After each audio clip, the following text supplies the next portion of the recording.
اعوذ باللہ من الشیطان الرجیم بسم اللہ الرحمن الرحیم۔ سورہ نساء آیات نمبر 127 تا 134 میں عورتوں کے بارے میں پوچھے گئے ایک سوال کا جواب، بیویوں کے درمیان عدل کرنے کی تاکید۔ جو کچھ زمین اور آسمانوں میں ہے وہ سب کچھ اللہ ہی کی ملکیت ہے، اور تنبیہ کہ اگر وہ چاہے تو موجودہ لوگوں کو ختم کر کے دوسرے لوگ لا سکتا ہے۔ اعوذ باللہ من الشیطان الرجیم وَيَسْتَفْتُونَكَ فِي النِّسَاءِ، اور اے پیغمبر صلی اللہ علیہ وآلہ وسلم، یہ لوگ آپ سے عورتوں کے بارے میں حکم دریافت کرتے ہیں۔ قل اللہ یفتیکم فیہن وما یتلی علیکم فی الکتاب فی یتامی النساء اللاتی لا تؤتونہن ما کتب لہن وترغبون ان تنکحوهن والمستضعفین من الولدان وان تقوموا لیتامی بالقسط۔ آپ فرما دیجئے کہ اللہ تمہیں ان عورتوں کے بارے میں حکم دیتا ہے اور ساتھ ہی وہ احکام بھی یاد دلاتا ہے جو پہلے سے تم کو اس کتاب میں سنائے جا رہے ہیں، وہ ان یتیم عورتوں ہی کے بارے میں ہیں جنہیں تم ان کے مقرر شدہ حقوق نہیں دیتے اور چاہتے ہو کہ خود ان کے ساتھ نکاح کر لو، اور وہ احکام بھی جو بے سہارا بچوں کے بارے میں ہے کہ یتیموں کے معاملے میں انصاف پر قائم رہا کرو۔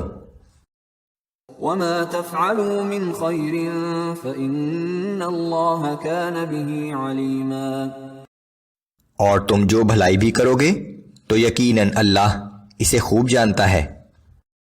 وَإِنِ امْرَأَةٌ خَافَتْ مِن بَعْلِهَا نُشُوزًا أَوْ إِعْرَاضًا فَلَا جُنَاحَ عَلَيْهِمَا أَن يُصْلِحَا بَيْنَهُمَا صُلْحًا وَالصُّلْحُ خَيْرٌ وَأُحْضِرَتِ الْأَنفُسُ الشُّحَّ۔ اور اگر کسی عورت کو اپنے شوہر کی جانب سے زیادتی یا بے رغبتی کا خوف ہو تو دونوں میاں بیوی پر کوئی حرج نہیں کہ وہ آپس میں کسی مناسب طریقے اور باہمی رضامندی سے صلح کر لیں، اور یہ صلح بہرحال اچھی چیز ہے، اور طبعاً ہر انسان میں حرص تو موجود ہی ہے۔ وَإِن تُحْسِنُوا وَتَتَّقُوا فَإِنَّ اللَّهَ كَانَ بِمَا تَعْمَلُونَ خَبِيرًا۔ اور اگر تم حسن سلوک سے کام لو اور اللہ سے ڈرتے رہو تو یقین رکھو کہ تمہارا یہ طرز عمل اللہ کے علم میں ہوگا۔ وَلَن تَسْتَطِيعُوا أَن تَعْدِلُوا بَيْنَ النِّسَاءِ وَلَوْ حَرَصْتُمْ فَلَا تَمِيلُوا كُلَّ الْمَيْلِ فَتَذَرُوهَا كَالْمُعَلَّقَةِ۔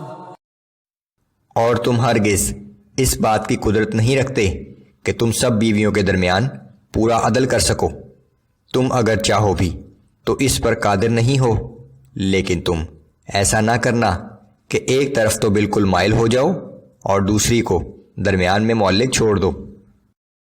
وَإِن تُصْلِحُوا وَتَتَّقُوا فَإِنَّ اللَّهَ كَانَ غَفُورًا رَحِيمًا۔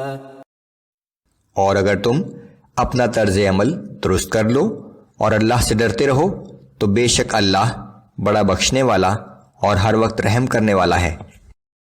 وَإِن يَتَفَرَّقَا يُغْنِ اللَّهُ كُلًّا مِّن سَعَتِهِ وَكَانَ اللَّهُ وَاسِعًا حَكِيمًا۔ اور اگر دونوں میاں بیوی ایک دوسرے سے جدا ہو ہی جائیں تو اللہ اپنی وسیع قدرت سے ہر ایک کو دوسرے سے بے نیاز کر دے گا، اور اللہ بڑا صاحب وسعت اور بڑی حکمت والا ہے۔ وَلِلَّهِ مَا فِي السَّمَاوَاتِ وَمَا فِي الْأَرْضِ وَلَقَدْ وَصَّيْنَا الَّذِينَ أُوتُوا الْكِتَابَ مِن قَبْلِكُمْ وَإِيَّاكُمْ أَنِ اتَّقُوا اللَّهَ۔ جو کچھ آسمانوں میں ہے اور جو کچھ زمین میں ہے وہ سب اللہ ہی کا ہے، اور بلا شبہ ہم نے ان لوگوں کو جنہیں تم سے پہلے کتاب دی گئی تھی حکم دیا تھا اور تمہیں بھی یہی حکم دیا ہے کہ تم اللہ تعالیٰ سے ڈرتے رہا کرو۔ وَإِن تَكْفُرُوا فَإِنَّ لِلَّهِ مَا فِي السَّمَاوَاتِ وَمَا فِي الْأَرْضِ وَكَانَ اللَّهُ غَنِيًّا حَمِيدًا۔ اور اگر تم کفر کی روش اختیار کرو گے تو یقین جانو کہ جو کچھ آسمانوں میں ہے اور جو کچھ زمین میں ہے وہ سب اللہ ہی کا ہے، اور اللہ تعالیٰ بڑا بے نیاز اور ہر تعریف کا مستحق ہے۔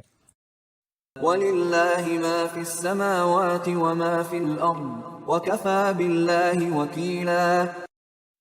جو کچھ آسمانوں میں ہے اور جو کچھ زمین میں ہے وہ سب اللہ ہی کا ہے، اور صرف اللہ کا کارساز ہونا ہی کافی ہے۔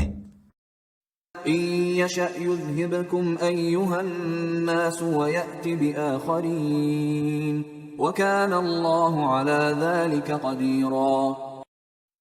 اے لوگو، اگر وہ چاہے تو تم سب کو فنا کر دے اور تمہاری جگہ دوسروں کو لے آئے، اور اللہ ایسا کرنے پر پوری قدرت رکھتا ہے۔ من كان يريد ثواب الدنيا فعند الله ثواب الدنيا والآخرة وكان الله سميعا بصيرا۔ جو شخص صرف دنیا کے انعام کی خواہش رکھتا ہے تو وہ جان لے کہ اللہ کے پاس تو دنیا و آخرت دونوں کا انعام موجود ہے، اور اللہ خوب سننے والا اور خوب دیکھنے والا ہے۔ اس دنیا کا انعام محض چند دن کا ہے، جبکہ آخرت کا انعام دائمی ہے اور ہمیشہ ہمیشہ باقی رہے گا۔